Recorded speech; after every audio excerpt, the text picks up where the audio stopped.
గురు బ్రహ్మ గురుర్విష్ణు గురుర్దేవో మహేశ్వర గురు సాక్షాత్ పరబ్రహ్మ తస్మై శ్రీ గురువే నమ. వైష్ణవి భక్తి టీవీ ప్రేక్షకులందరికీ కూడా ఉగాది పండుగ శుభాకాంక్షలతో నమస్కారం. మనకు 2026 మార్చి నెల 19వ తారీఖు గురువారం రోజున ఉగాది పండుగ వచ్చింది. ఈ ఉగాది పండుగ రోజునే తెలుగు సంవత్సరం ప్రారంభమవుతుంది. ప్రతి ఉగాది పండుగ రోజున ప్రారంభమయ్యేటువంటి తెలుగు సంవత్సరానికి ఒక్కొక్క పేరు ఉండటం జరుగుతుంది. ఈ రకంగా మనకు 60 తెలుగు పేర్లు ఉన్నాయి. ప్రభవ నుంచి అక్షయ వరకు తెలుగు సంవత్సరాలకు 60 తెలుగు పేర్లు మన పెద్దలు పెట్టడం జరిగింది. ఈ నూతన తెలుగు సంవత్సరం ఈ 2026 మార్చి 19వ తారీఖు గురువారం వస్తున్నటువంటి ఈ తెలుగు సంవత్సరానికి శ్రీ పరాభవ నామ సంవత్సరం అని పేరు పెట్టడం జరిగింది. పరాభవ నామము అంటే ఓటమి, పరాజయము, అపజయము అనే అర్థం. అనగా ఈ సంవత్సరం ఎక్కువగా జనాలకు అపజయాలు, ఓటములు రావడానికి అవకాశం ఉంటుంది. రాజకీయ నాయకులకు కానీ, రైతులకు కానీ, వ్యాపారవేత్తలకు కానీ, మనుషులకు కానీ.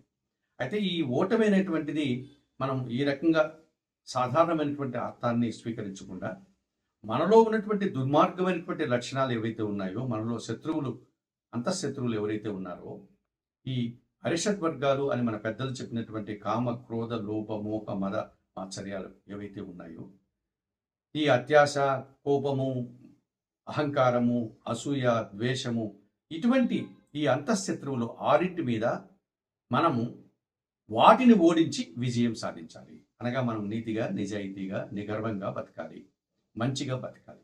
అలా బతికితే ఈ సంవత్సరం మరింతగా మంచి ఫలితాన్ని ఇస్తుంది అని దీనికి ఒక మంచి ఆధ్యాత్మికమైనటువంటి అర్థాన్ని మన పెద్దలు చెప్పడం వల్ల ఈ పరాభవనామ సంవత్సరానికి ఆ భావాన్ని మనం స్వీకరించాలి.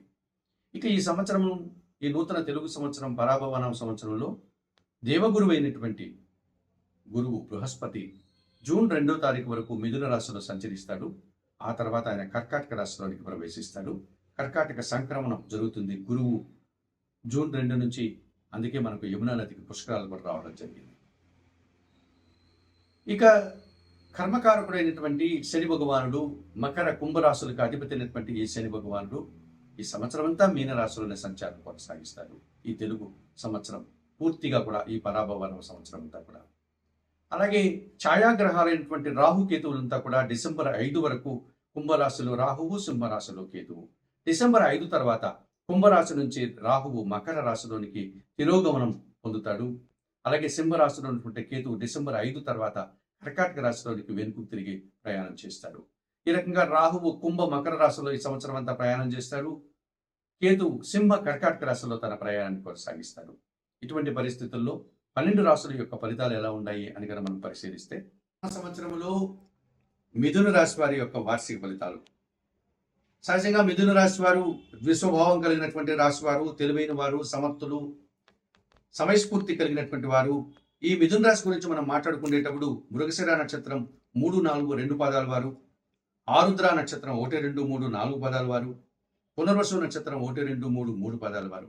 ఈ 9 నక్షత్ర పాదాల వారిని మనం మిథున రాశి వారు అని చెప్తూ ఉంటాం. ఈ 9 నక్షత్ర పాదాలు కూడా మిథున రాశికి సంబంధించినటివే.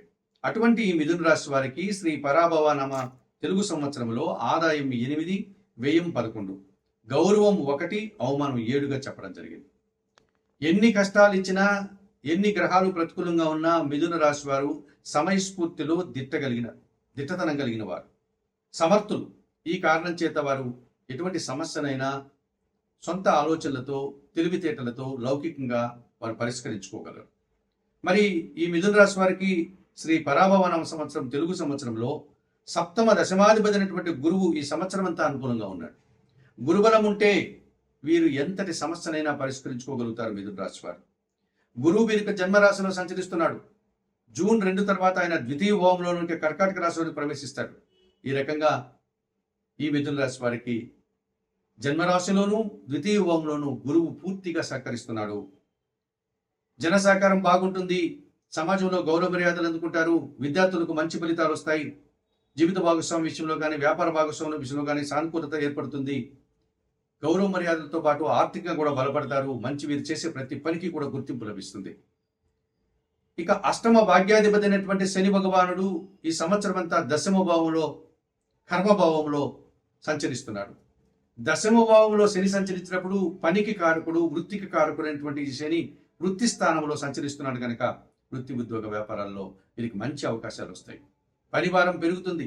నిరంతరం పనిచేస్తారు, త్రికరణ శుద్ధిగా పనిచేస్తారు. పనివారి సహకారం వల్ల ఇంటా బయట పనులు పూర్తి చేసుకుంటారు. వ్యవసాయ రంగంలో కానీ, ఫ్యాక్టరీల్లో కానీ, కార్మికులు కానీ, శ్రామికులు కానీ అందరూ కూడా అనుకూలంగా మంచి ఫలితాలను పొందగలుగుతారు. పనికి తగిన ఫలితాన్ని అందుకుంటారు. శ్రమకు తగినటువంటి గుర్తింపును పొందగలుగుతారు. పనినే దైవంగా భావించి కష్టపడి పనిచేసి ఈ మిథున రాశి వారు దశమ భావంలో శని ఉండటం వల్ల మంచి ఫలితాలను అందుకుంటారు. ఆ రకంగా శని భగవానుడు కూడా వీరికి 50 నుంచి 60% సుఫలితాలను అందిస్తున్నారు మిథున రాశి వారికి. ఇక మిథున రాశి వారికి భాగ్యములో డిసెంబర్ 5 వరకు రాహు ప్రతికూలంగా ఉన్నాడు. డిసెంబర్ 5 తర్వాత ఆయన మకర రాశిలోనికి అష్టమ భావంలోనికి రావడం వల్ల అది కూడా ప్రతికూలంగా ఉంది. అనగా ఈ సంవత్సరం రాహు ఒకడు పూర్తిగా ప్రతికూలంగా ఉన్నాడు. రాహు ప్రతికూలంగా ఉన్నాడని ఏమాత్రం మీరు భయపడాల్సిన పని లేదు. దుబారా ఖర్చులు, దుబారా ఆలోచనలు, తండ్రి ఆరోగ్యం విషయంలో జాగ్రత్తలు తీసుకోవాలి. విదేశాలకు వెళ్ళాలనుకున్నటువంటి వారు, ఈ మిథున రాశి వారు చదువుల కోసం కానీ, ఉద్యోగం కోసం కానీ, వ్యాపారం కోసం ఈ సంవత్సరం వెళ్లకుండా విరమించుకోవడం మంచిది. అలాగే కేతువు వారికి తృతీయ భావంలో జన్మరాశిలో సంచరిస్తూ నిరాడంబరతను, జన సహకారాన్ని, భగవంతుని ఆశీస్సుల్ని అందిస్తాడు. డిసెంబర్ 5 తర్వాత ఆయన ద్వితీయ భావంలోనికి వెళ్ళడం వల్ల కాలసర్పదోషం వీరికి ఉంటుంది. అష్టమంలో రాహువు, ద్వితీయంలో కేతువు సంచారం కాలసర్పదోషాన్ని కలిగిస్తుంది.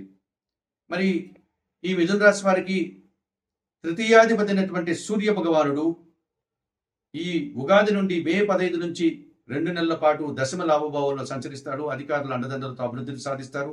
ప్రభుత్వం నుంచి సహాయం అందుకుంటారు. తండ్రి నుంచి సహాయం అందుకుంటారు. వృత్తి ఉద్యోగ వ్యాపారాల్లో రాణిస్తారు. అలాగే ఆగస్టు 18 నుంచి సెప్టెంబర్ 18 వరకు ఒక నెల రోజుల్లో వీళ్ళు వృత్తిలో పదోన్నతులు పొందగలుగుతారు. 2026 డిసెంబర్ 16 నుంచి 2027 జనవరి 15 వరకు ఒక నెల రోజుల్లో అధికారుల అండదండలతో అభివృద్ధిని సాధిస్తారు మిథున రాశి వారు. ఇక మిథున రాశి వారికి షష్టమ లాభాధిపతి అయినటువంటి కుజుడు ఈ సంవత్సరంలో ఉగాదిలో ఈ ఉగాది నుండి జూన్ 20 వరకు కూడా దశమ లాభభావాల్లో సంచరించడం వల్ల నూతన వాహనాలు కానీ, నూతన భూములు కానీ కొనుగోలు చేస్తారు. 2026 నవంబర్ 10 నుంచి 2027 ఫిబ్రవరి వరకు కూడా 4 మాసాల్లో కుజులు అనుకూలించడం వల్ల పోటీ ప్రపంచంలో విజయాలను, విదేశీ వ్యవహారాలను, వ్యవసాయ రంగంలో లాభాలను అందుకుంటారు.